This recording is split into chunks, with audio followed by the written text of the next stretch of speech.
ഇവിടെ മുതൽ കണ്ടോ, ഇതാ ഹൈലൈറ്റ്. നമ്മുടെ പ്രകാശൻ മാഷുടെ വിദണ്ഡവാദം അങ്ങ് തുടക്കത്തിൽ തന്നെ സൂചിച്ചു വെച്ചാൽ അദ്ദേഹം പച്ചക്കള്ളമാണ് നമ്മുടെ മുമ്പിൽ എന്ന് പറയും. അദ്ദേഹം എപ്പോഴും പറയുന്നത് കേരള മാതൃക.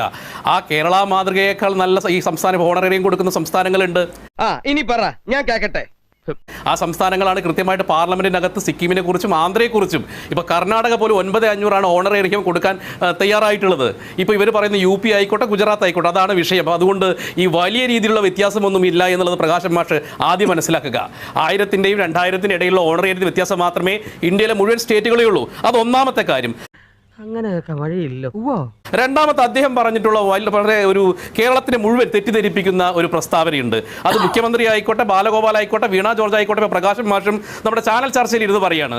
പ്രകാശൻ മാഷ എന്നോട് ഞാൻ ഒറ്റ ചോദ്യമാണ്, ഏത് ഫണ്ട് NHM കിട്ടാനുള്ള ഏത് ഫണ്ടാണ് കേന്ദ്ര സർക്കാർ തരാനുള്ളത്? അതൊന്നും എനിക്കറിയാൻ മേല. നിങ്ങൾ അത് പറയണല്ലോ, ഏത് വർഷം, ഏത് സാമ്പത്തിക വർഷത്തെ ഏത് ഫണ്ടാണ് തരാനുള്ളത്? കഴിഞ്ഞ ഫെബ്രുവരി 14-ാം തീയതി 102 കോടി രൂപയാണ് കേന്ദ്ര സർക്കാർ NHM കൊടുത്തിട്ടുള്ളത്.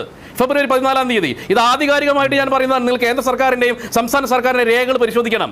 2025 വരെയുള്ള കുടിശ്ശിക ഇനത്തിൽ 1088 കോടി രൂപയാണ് കേന്ദ്ര സർക്കാർ, അതായത് ജനുവരി മാസം അടക്കം കൊടുത്തിട്ടുള്ളത്. ഈ പുഷ്പങ്ങളെല്ലാം ഇവിടെ കൃഷി ചെയ്യുന്നതാണെങ്കിൽ നല്ല രസമുണ്ട്. ഞാൻ ചോദിച്ചതിന് മറുപടി കിട്ടിയില്ല.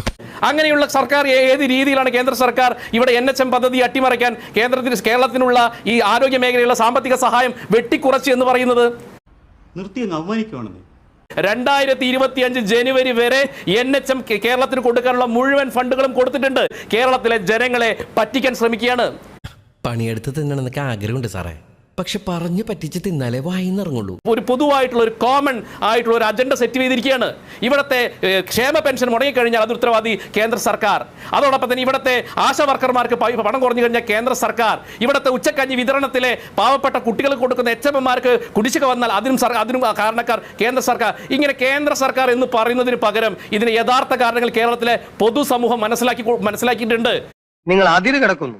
അതുകൊണ്ട് തന്നെയാണ് ഇപ്പൊ നോക്ക്, ഇവർ പറഞ്ഞ ഏതൊക്കെ രീതിയിലാണ് ഇവർ ആശാ വർക്കർമാരെ അപമാനിക്കാൻ ശ്രമിച്ചത്. ഇവർ പറഞ്ഞാൽ കുത്തിയിളക്കി വന്നവരാണ് ആശാ വർക്കർമാരെന്ന് അപമാനിക്കുകയല്ല സത്യത്തിൽ ചെയ്യുന്നത്.